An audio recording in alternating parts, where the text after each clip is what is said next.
ചിറ്റൂർ തത്തമംഗലം നഗരസഭ ഇപ്പോൾ വികസനത്തിൻ്റെ പാതയിലാണ്. കഴിഞ്ഞ 5 വർഷം കൊണ്ട് ഈ ഭരണസമിതി നടപ്പിലാക്കിയിട്ടുള്ള പ്രവർത്തനങ്ങൾ ഒരുപക്ഷെ ഈ ചിറ്റൂരിൻ്റെ ചരിത്രത്തിൽ തന്നെ ഇല്ലാത്തതാണ്.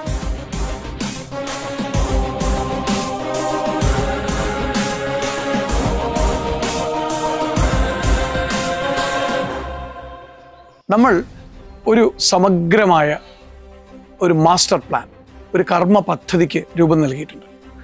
ചിറ്റൂർ അടുത്ത 20 വർഷത്തേക്ക് ഏത് രീതിയിലായിത്തീരണം എന്നുള്ളതാണ് ആ മാസ്റ്റർ പ്ലാൻ വിഭാവനം ചെയ്യുന്നത്. ഇവിടെയുള്ള സാധാരണ ജനങ്ങളുമായിട്ട് ചർച്ച ചെയ്ത് ഉണ്ടാക്കിയിട്ടുള്ളൊരു മാസ്റ്റർ പ്ലാനാണ്. പണ്ടുണ്ടാക്കിയ ജനദ്രോഹകരമായൊരു മാസ്റ്റർ പ്ലാൻ, അശാസ്ത്രീയ മാസ്റ്റർ പ്ലാനിനെ പൂർണ്ണമായും തള്ളിക്കളഞ്ഞുകൊണ്ടാണ് ജനങ്ങളുമായി ചർച്ച ചെയ്തൊരു പുതിയ മാസ്റ്റർ പ്ലാൻ ഉണ്ടാക്കിയിട്ടുള്ളത്. അടുത്ത 5 വർഷത്തേക്കുള്ള നമ്മുടെ വികസന പ്രവർത്തനങ്ങൾ ഈ മാസ്റ്റർ പ്ലാൻ്റെ അടിസ്ഥാനത്തിലായിരിക്കും.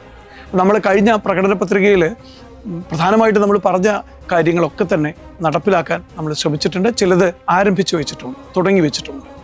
അപ്പോൾ നമ്മുടെ ആശുപത്രിയുടെ വികസനം 100 കോടി രൂപയെ ചിലവാക്കി സൂപ്പർ സ്പെഷ്യാലിറ്റി സംവിധാനത്തിലുള്ളൊരു ഹോസ്പിറ്റൽ നമ്മുടെ താലൂക്ക് ആസ്ഥാന ആശുപത്രി ആ നിലയിലേക്ക് ഉയർത്തിയിട്ടുണ്ട്.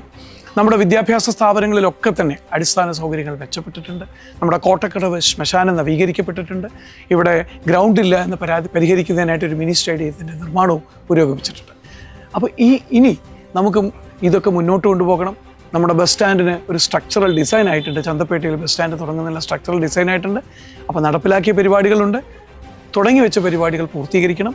അതിന് ഇടതുപക്ഷ ജനാധിപത്യ മുന്നണിക്ക് ഇനിയും ഒരവസരം നിങ്ങൾ നൽകണമെന്നാണ് ഞങ്ങൾക്ക് അഭ്യർത്ഥിക്കാനുള്ളത്. ഈ അഭ്യർത്ഥനയുമായി ഞങ്ങൾ നിങ്ങളുടെ മുന്നിലേക്ക് വരുന്നു. സഹായിക്കണം, അനുഗ്രഹിക്കണം. നമസ്കാരം.